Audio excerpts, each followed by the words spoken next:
അസ്സലാമു അലൈക്കും. ബഹുമാനപ്പെട്ട ഉസ്താദുമാരെ, സ്നേഹനിധികളായ എൻ്റെ വർണ്ണശൽഭങ്ങളെ, SSF സാഹിത്യോത്സവത്തിൻ്റെ ഈ വർണ്ണാഭമായ വേദിയിൽ നിങ്ങളുടെ മുമ്പിൽ ഞാനൊരു കഥ പറയാം. നബി തങ്ങളുടെ പ്രബോധനത്തിന് മുമ്പേ മനുഷ്യരിൽ നിന്ന് ഒരു വിഭാഗം ജനങ്ങളൊഴികെ മറ്റെല്ലാ ജീവികളും ദുർജീവികളും നബി തങ്ങളുടെ നുബുവത്ത് സ്വീകരിച്ചിരുന്നു. അവരിൽ നിന്ന് കൂട്ടത്തിലുള്ള ഒരു മാൻപേടയുടെ കഥയെ പറ്റിയാണ് ഞാനിന്ന് നിങ്ങൾക്ക് പറഞ്ഞു തരാൻ പോകുന്നത്. എൻ്റെ കഥയുടെ പേരാണ് വിസ്മയം തീർത്ത കാരുണ്യം. മക്ക നഗരം വിജനമാണ്. മനസ്സിനെ കുളിരണയിക്കുന്ന കാലച്ച. ഓരോ മണൽത്തരികളും ഉദിച്ചു മൂടുന്നു. ആ ഒരു പാദസ്പർശം എന്നിലായിരുന്നുവെങ്കിലൊന്ന്. ആ കാലച്ച മറ്റാരുടേതുമല്ല, ലോകാനുഗ്രഹി തിരുനബി സല്ലല്ലാഹു അലൈഹി വസല്ലമ തങ്ങളുടേതാണ്. മരുഭൂമിയിലൂടെ നടന്നു നീങ്ങുകയാണ് തിരുമേനി.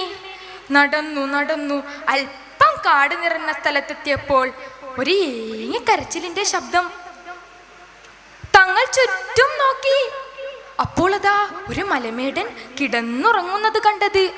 തൻ്റെ അരികിൽ വലയിലകപ്പെട്ട ഒരു മാൻപേട. ആ മാൻപേട തങ്ങളെ കണ്ടതോടെ കരച്ചിലിന്റെ ശബ്ദം കൂട്ടാൻ തുടങ്ങി. കാരുണ്യക്കടലായ നബിത്തങ്ങൾക്ക് ഇത് സഹിക്കാനേ ആയില്ല. നബിത്തങ്ങൾ പെട്ടെന്ന് ആ മാൻപേടയുടെ അടുത്തു ചെന്നു. കണ്ണുനീർ തുടച്ചു കൊടുത്തു. കാര്യം അന്വേഷിച്ചു. കണ്ണുനീരൊലിപ്പിച്ചുകൊണ്ട് മാൻ നബിയോട് പറഞ്ഞു, നബിയെ, ഇയാൾ എന്നെ ബന്ധിച്ചിരിക്കുകയാണ്. ഞാൻ പ്രസവിച്ച് വെറും 3 ദിവസമേ ആയിട്ടുള്ളൂ. മക്കളെന്നെ കാട്ടിൽ കാത്തിരിക്കുന്നുണ്ടാകും. അവർക്ക് പാലൂട്ടി ഞാൻ വേഗം തിരിച്ചു വരാം. താങ്കൾ അതിനെന്നെ രക്ഷപ്പെടുത്തിയാലും. നബി തങ്ങൾ കാര്യം മലമേടനോട് പറഞ്ഞു, ഈ മാനിനെ അയച്ചു വിടൂ. അതതിൻ്റെ കുഞ്ഞുങ്ങൾക്ക് പാലൂട്ടി തിരിച്ചു വരും. മലമേടൻ ചിരിച്ചുകൊണ്ട് നബി തങ്ങളോട് പറഞ്ഞു, ഈ മാൻ തിരിച്ചു വരുമെന്നോ? താങ്കൾ എന്ത് വിഡ്ഢിത്തരമാണ് ഈ പറയുന്നത്? നബി തങ്ങൾ പറഞ്ഞു, ഞാനൊരു വിഡ്ഢിത്തരവും പറഞ്ഞിട്ടില്ലല്ലോ. മലമേടൻ ഒന്നും കൂടി ആലോചിച്ചതിന് ശേഷം വീണ്ടും പറഞ്ഞു, ശരി, താങ്കൾ അതിന് ജാമ്യം നിൽക്കുമോ? നബി തങ്ങൾ പറഞ്ഞു, ഞാൻ ജാമ്യം നിൽക്കാം.